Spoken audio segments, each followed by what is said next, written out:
as my sinuses are a little better this evening, just a little, I thought I'd do a small, short video on a collection that I made early on in the year, well, last year, when I started to get back into stamps again. And it's the Penny Reds. And I've got a page of them. Not the greatest examples of Penny Reds, but you know what? A whole page looks quite nice. So what is the Penny Red? What do we know about it? Well, I'm no expert, but I think everybody's heard of the Penny Black. And that was the very first stamp that was issued. And that was issued in, well, I think it first came out 1st of May 1840, but it lasted less than a year. And it had to be replaced by the Penny Red. The problem with the Penny Black was, when you cancelled it, boom. Put that boom on it like that. Well, it was black. So you couldn't see the cancel. So some brains had created a black stamp and decided to cancel it with black ink. And it didn't, it didn't end well for the Penny Black. But of course the Penny Black has gone into legend and everybody wants one, and they're worth £1 billion, obviously. Not quite that, I joke about that, but it is the iconic stamp because it's the first adhesive stamp that you stuck on an envelope and sort of paid beforehand instead of paying to receive. In history, in the world, in the galaxy. So what about the Penny Red? Well, the Penny Red came into circulation, I think it was February 1941. And in its time, it was the stamp, and it lasted just under 30 years. There were, I looked this one up, 21 billion Penny Reds printed.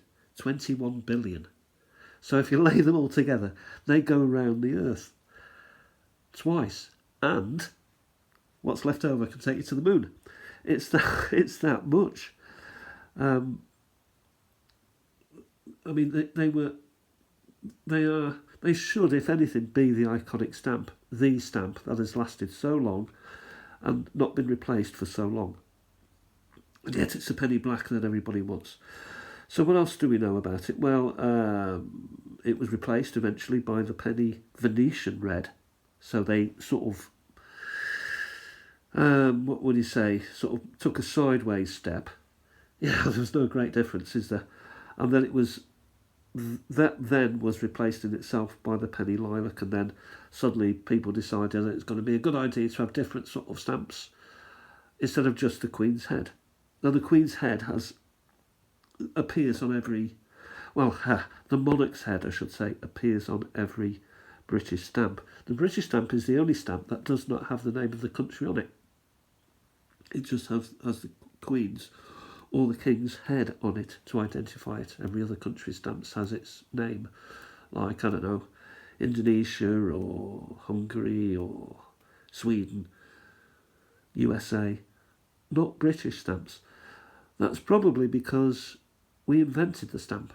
Sir Rowland Hill in 1837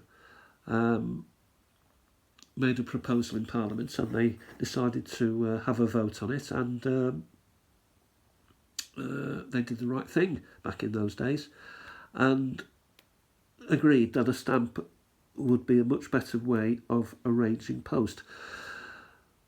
So that's the Penny Red. This is my collection. There's, it's rough, it's ready, there's dinks, there's danks, there's dunks, there's all sorts of bits and bobs going on with it.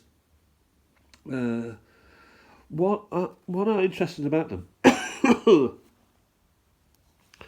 is they've got these little numbers, or should I say letters, by them, which means something. What? I don't know, but it means something. So One day maybe I'll get round to finding out. Ooh, look at that 59. One day I'll get round maybe to finding out what these sort of letters mean.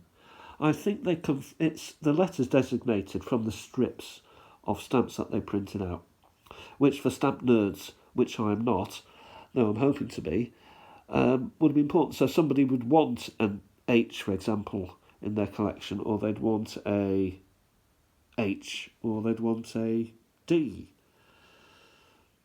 and so forth. So if you could go around and collect all the letters of the alphabet, for example, if that's your bag. Not particularly my bag. But I wanted to just show you this, which really set me off on the road to stamp collecting again. I mean, I've collected covers over the years, usually Germany covers, and also postcards, local postcards, and of places where I've lived. Mountaineering postcards, that sort of thing.